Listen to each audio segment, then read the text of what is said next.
ശ്രീ ജ്യോതികുമാർ ചാമക്കാല, സോണിയാഗാന്ധി രാജ്യസഭാ M പിയാണ്, Rahul Gandhi Lok Sabha M പിയാണ്, റായ്ബറേലിൽ നിന്നുള്ള എം പി. ഇനിയിപ്പോൾ പ്രിയങ്ക ഗാന്ധി വയനാട്ടിൽ നിന്നുള്ള ലോക്സഭാ എം പി ആകാൻ പോകുന്നു. കുടുംബത്തിൽ ഇനി റോബർട്ട് വദ്രയും കൊച്ചുപിള്ളേരും മാത്രമേ ബാക്കിയുള്ളൂ. അപ്പോൾ പരിവാർവാദ്, ഡൈനാസ്റ്റി പൊളിറ്റിക്സ് എന്ന ആക്ഷേപം ഒരിക്കൽ കൂടി കോൺഗ്രസ് വളരെ ശക്തമായി കേൾക്കാൻ പോവുകയാണ്.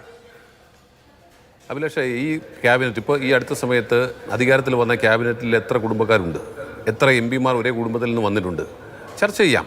ഇവിടെ നോക്കൂ, ഇവിടെ പ്രിയങ്ക ഗാന്ധി ഇത്തരത്തിൽ ഒരു ജനാധിപത്യത്തിലേക്ക് കടന്നു വരുമ്പോൾ, അതായത് തെരഞ്ഞെടുപ്പിലേക്ക് കടന്നു വരുമ്പോൾ, ജനാധിപത്യ രാഷ്ട്രീയത്തിലേക്ക് കടന്നു വരുമ്പോൾ, തെരഞ്ഞെടുപ്പ് രാഷ്ട്രീയത്തിലേക്ക് കടന്നു വരുമ്പോൾ ഇത്തരത്തിലുള്ള ചോദ്യങ്ങൾ സ്വാഭാവികമായിട്ടും ഉണ്ടാകും. അത് ഉണ്ടാകുന്നത് ഏത് കോണിൽ നിന്നാണെന്ന് ഞാൻ പ്രത്യേകമായി പറയേണ്ടതുമില്ല.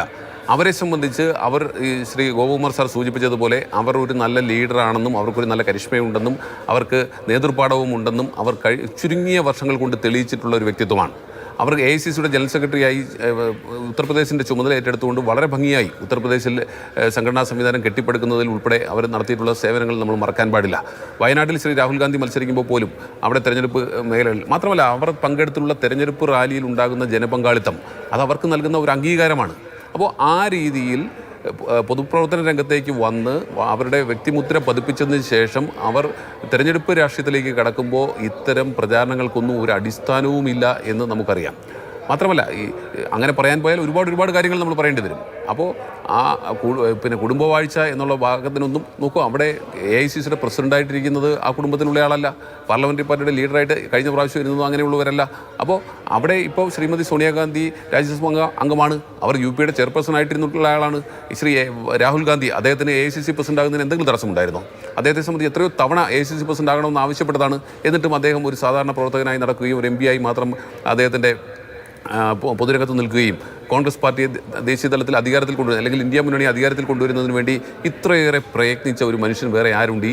നമ്മുടെ തലമുറയിൽ ശ്രീ രാഹുൽ ഗാന്ധിയെ പോലെ ഇന്ത്യയുടെ ഒരറ്റം മുതൽ മറ്റേ അറ്റം വരെ നടന്നുകൊണ്ട് അല്ലെങ്കിൽ ഇത്ര ജനങ്ങളുമായി സംവദിച്ചുകൊണ്ട് സ്വാതന്ത്ര്യ സമരത്തിന് ശേഷം ഇത്രയേറെ ജനപങ്കാളിത്തം ഉണ്ടായിട്ടുള്ള ഒരു പരിപാടി ഭാരത് ജോഡോ യാത്രയല്ലാതെ മറ്റേതാ താങ്കൾക്ക് ചൂണ്ടിക്കാണിക്കാനുള്ളത്? അപ്പോൾ അവരെല്ലാം ശ്രീ രാഹുൽ ഗാന്ധി ആയാലും അതുപോലെ തന്നെ ശ്രീമതി സോണിയാഗാന്ധിയെ കുറിച്ച് താങ്കൾ പറഞ്ഞല്ലോ, ശ്രീമതി സോണിയാഗാന്ധിക്ക് ഇന്ത്യയുടെ പ്രധാനമന്ത്രി പദം വെച്ച് നീട്ടിയിട്ട് പോലും വേണ്ട എന്ന് പറഞ്ഞിട്ടുള്ള ഒരു വ്യക്തിത്വമാണെന്നുള്ള കാര്യം താങ്കൾ ഈ സന്ദർഭത്തിൽ മറന്നു പോകരുത്. അപ്പോൾ ആ രീതിയിൽ പദവികളിൽ നിന്നും മാറി നിന്നുകൊണ്ട് തന്നെ ഈ പാർട്ടിയെയും ഈ മുന്നണിയെയും ദേശീയ തലത്തിൽ അധികാരത്തിൽ കൊണ്ടുവരാൻ വേണ്ടി ഇവർ 3 പേരും നടത്തിയിട്ടുള്ള ശ്രമങ്ങൾ, ആ ശ്രമങ്ങളെ നിങ്ങൾ ചെറുതായി കാണരുത്. ഇത്തരത്തിൽ കുടുംബവാഴ്ചയെക്കുറിച്ച് നിങ്ങൾ പരിഹസിക്കാൻ ശ്രമിക്കുമ്പോൾ അത് നിലനിൽക്കില്ല എന്ന് ഞാൻ ഈ പറഞ്ഞ കാര്യങ്ങളിലൂടെ ശ്രീമതി സോണിയാഗാന്ധിയുടെ സ്ഥാനത്യാഗം പലപ്പോഴും ഉണ്ടായിട്ടുണ്ട്, ശ്രീ രാഹുൽ ഗാന്ധിയുടെ സ്ഥാനത്യാഗം പലപ്പോഴും ഉണ്ടായിട്ടുണ്ട്. ശ്രീമതി പ്രിയങ്ക ഗാന്ധി പോലും പലപ്പോഴും മത്സരിക്കും. 2019 അവർക്ക് മത്സരിക്കാമായിരുന്നു, 2024 അവർക്ക് മത്സരിക്കാമായിരുന്നു. അതിൽ നിന്ന് അവരെല്ലാം മാറി നിന്നുകൊണ്ട് ഈ പാർട്ടിയെയും ഈ മുന്നണിയെയും ദേശീയ തലത്തിൽ ശക്തരായി കൊണ്ടുവരികയും എന്നുള്ളതായിരുന്നു അവരുടെ 3 പേരുടെ ലക്ഷ്യം. അക്കാര്യത്തിൽ അവർ വിജയിച്ചിട്ടുണ്ട്. എല്ലാവരും ഒറ്റക്കെട്ടായി, ഇന്ത്യ മുന്നണിയിലെ മുഴുവൻ ആളുകളും ഒറ്റക്കെട്ടായി പ്രവർത്തിച്ചതിൻ്റെ ഭാഗമായി ദേശീയ തലത്തിൽ ശക്തമായൊരു പ്രതിഷേധം, കപ്പിനും ചുണ്ടിനും ഇടയിൽ ഭരണം നഷ്ടപ്പെടുന്ന ഒരു പ്രതിയിലേക്ക് എത്തിപ്പെട്ടിട്ടുണ്ട്.